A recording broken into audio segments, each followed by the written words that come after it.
오징어 게임 시즌2가 드디어 공개됐네요. 이후에 나올 단점들과 달리 이라의 몰입감은 꽤나 좋았습니다. 딱진한 공유를 찾기 위해 지하철역을 뒤지는 조직원들의 다소 과장된 연기가 몰입감을 해치기도 했었지만 드디어 떴다 공유가 화면에 나타난 순간부터는 스토리 흡입력 장난이 아니었네요. 빵집빵 다 쓸어가는 베이커리 변태로 첫 등장을 한 후 공원에서는 반대로 빵집 밟는 빵팍의 귀기한 연기로 호기심을 자아내니 시청자들은 저 인물의 히스토리가 궁금해 그게 빠져들게 되는 거죠. 이후의 연기들은 더더욱 대단합니다. 러시안 룰렛에서 공유가 공유될 수밖에 없는 공유급 연기를 펼쳤네요. 진짜 자기 머리를 당장이라도 쏠 것 같은 극강의 메소드 광기의 그 장면 보면서 빨려들지 않을 수 없었네요. 그런 연기를 받쳐주기 위해 제작진은 미장센에도 상당히 신경을 썼죠. 모텔 창밖에 빨간 불빛이 내내 그의 얼굴 반쪽을 비춥니다. 마치 한쪽에 악마의 기운이 들이운 듯한 분위기를 자아내죠. 내내 붉은색에 잠식되어 있습니다. 이후 진행된 456명의 투표에서 게임 중단 버튼도 빨간색이죠. 공유는 456명에 앞서 제일 먼저 빨간색 게임 중단을 택한 인물입니다. 빨간 불빛 아래 자기 인생 스스로 끝냄으로써 수년간 지속해온 이 게임에 비로소 마침표를 찍은 거죠. 이후 스토리 속에 녹여낸 다양한 인물 소개와 배경 설정들이 이어진 후 드디어 섬에서의 본게임이 들어가네요. 첫 게임은 예상했던 대로 무궁화 꽃이 피었습니다. 그런데 참가자들 살리겠다고 성기훈이 외치는 장엄한 얼음 대사 장면부터 슬금슬금 불길함이 피어올랐네요. 내내 뒷감 마려운 사극톤, 힘들어가고 부자연스러운 연기 느낌이 났죠. 이런 경우 배우 잘못인 경우가 있고 각본 잘못인 경우가 있는데 이건 철저히 시나리오의 문제였습니다. 애초에 성기훈의 저런 행동 자체가 설득력 없고 이해가 안 되니 더불어 연기까지 어색해 보일 수밖에 없었던 거죠. 필살 아이템인 이빨에 장착한 마이크로 위치 추적기 나올 때만 해도 와 신박한 아이디어 시즌2 드디어 시작인가 두근두근 했습니다. 그런데 5분 써먹었네요. 들어오는 과정에서 임플란트 추적기 바로 뽀록 났죠. 바깥 지원군 도움 또한 따가리가 된 겁니다. 그 대사처럼 그냥 좋댔다 상황인 거죠. 그런데 이게 웬일 조긍정주의자처럼 아주 빠르게 현실 적응 후 얼음 몇 마디로 상황을 파헤하려고 하니까 보는 입장에서는 도무지 납득이 안 됐네요. 보통 이런 장면에서는 함께 긴장하며 주인공을 응원하는 마음이 들어야 되는데 그냥 무모함으로밖에 보이지를 않았네요. 그렇게 해서 무궁화 노래에 미친 영희한테는 어떻게 살아남는다 쳐도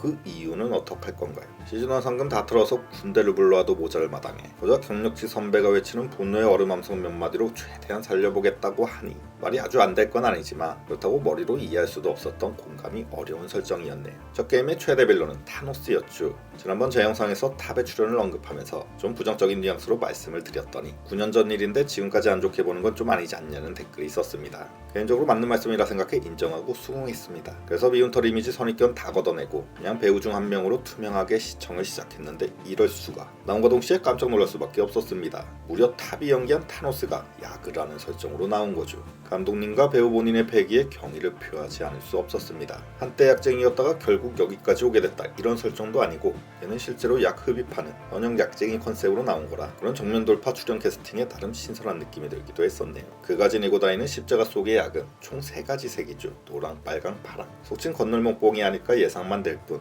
정확히 어떤 약효 설정인지는 모르겠습니다. 약 좋아하는 타노스답게 강약약강 약자가 괴롭히는 컨셉으로 꽤나 비중있게 오래 나오는 편입니다. 선입견 없이 보더라도 손발이 오그라드는 건 어쩔 수가 없었네요. 내내 삿대질 손가락질을 넣대는 레비지 라이프 과장된 컨셉 보면서 저의 항마력이 너무나도 부족함을 느꼈습니다. 손에 뭐 묻어서 계속 말리고 털어냈나 싶었네요. 이건 배우와 연기를 탓하기 이전에 신선한 캐릭터 추가에 대한 과욕이 불러일으킨 참사로 생각되었습니다. 시즌2답게 개성 넘치는 새로운 인물 욕심이 있었겠지만 뭐든 적당히 하지 너무 과한 개성이라서 이걸 어떤 배우가 제대로 소화할까 싶었네요. 같은 맥락에서 무당도 마찬가지입니다. 노네마 힘들어간 안구보톡스 무당 타노스와 함께 너무 과하고 센 척하지만 가벼운 캐릭터죠. 차라리 다른 일반인 여성이 비슷한 느낌으로 나왔으면 어땠을까 생각됩니다. 무당 컨셉은 빼고 그냥 자기밖에 모르는 이기적 소시오 정신나간 매서운 여자 정도로 대체했으면 어땠을까 하는 아쉬움이 드네요. 그럼에도 불구하고 3화의 마지막 이펙트는 장난이 아니었죠. 다른 캐릭터에 대한 아쉬움들이 이병헌의 등장과 함께 한방에 상쇄됩니다. 이번에 참가자로 나올 걸 알고는 있었지만 이렇게 대놓고 계속 나올 줄은 몰랐네요. 때문에 신선한 전개 매력적인 연기 4화 이후부터는 이병헌, 이정재가 끌고 간 느낌입니다. 촬영 전부한 장난 아니었겠네요. 철통 촬영 부한 게임을 감춰라 이병헌 감춰라 새 나가면 큰일 난다. 드디어 밝혀진 프론트맨의 스토리 강경화로 간이식이 필요한 아내의 수술비 마련을 위해 최초 오징어 게임에 참가했던 프론트맨.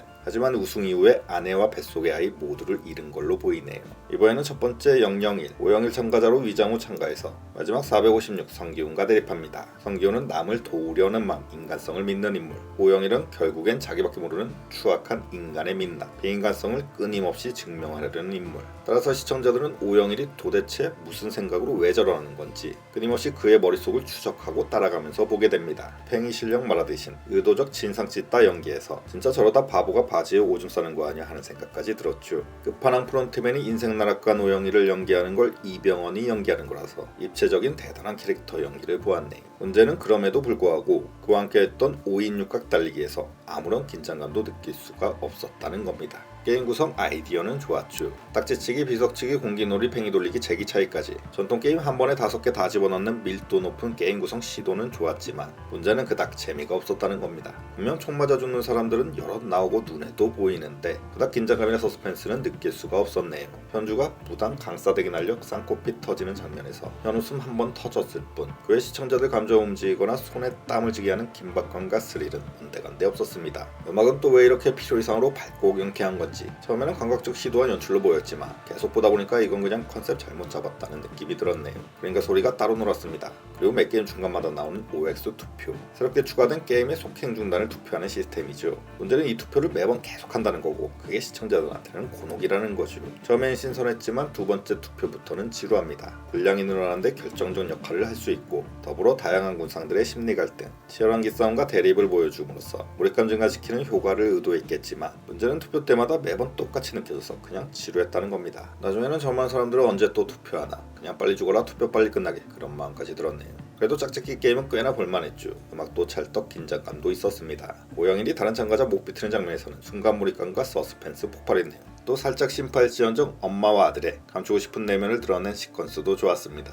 그렇게 다시 옷게임 본래의 방향성을 찾아가나 했건만 마지막 7화에서 의문의 총격전, 반란군들의 저항이 시작됩니다. 게임을 계속할지 말지 그렇게 열심히 싸우고 투표했던 사람들이 너무나도 쉽게 성기훈의 뜻에 따라 갑자기 람보빙이에서 수뇌부 괴멸시키려는 반란 작전에 돌입하죠. 그냥 중단하고 나가도 인당 3억 얼마씩인데 갑자기 대장 조지겠다고 일제히 총 들고 컨트롤룸으로 향하는 걸 보면서 이 설정에 공감할 수 있는 자 누구인가? 있다면 공감 능력의 끝판왕일 거라는 생각이 들었네요. 상식적으로 대장을 조지면 돈은 누가 줄까요? 그런다고 얻는 게 무엇일까요? 정의나 성취가? 기초 수학 발단가 받고 전두엽기는 살짝만 남아있어도 그런 선택은 하지 않을 겁니다. 수지 탓은 안 맞고 그동안의 목숨과 기회비용 다 날리는 거란 걸 누구나 알 텐데 갑자기 비상식 개연성 펼쳐지니 몹시도 당황할 수밖에 없었습니다. 스케일이라도 받쳐주면 좋았겠지만 그냥 마포 사격전장 서바이벌 느낌이었습니다. 시즌3에서 핵잠수함과 스텔스 전투기 여러 대 나오지 않는 이상 아직까지는 제작비 납득이 되지 않네요. 전체적으로 탄창적 난국입니다. 탄창은 왜 이렇게 모자라면 왜 가지러 가는데 오래 걸리고 왜 가지러 간 사람은 오지를 않는 걸까요?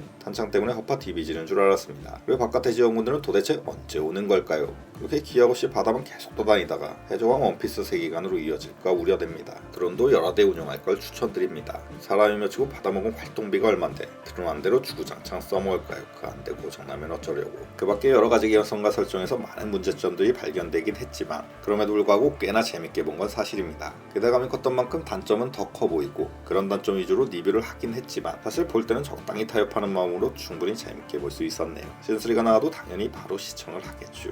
비록 지금의 평에는 호불호가 있지만 완결인 시즌3가 유종의 미를 거둔다면 종합적인 평가 또한 달라질 겁니다. 예상치 못했던 반응으로 인해서 어쩌면 넷플릭스에서는 오징어 게임 시즌3 공개 일정을 앞당기는 것도 고려하지 않을까, 그런 예상도 해보게 되네요. 긴 영상 끝까지 시청해주셔서 감사드리며 댓글로 많은 의견과 생각 남겨주시기 바랍니다. 감사합니다.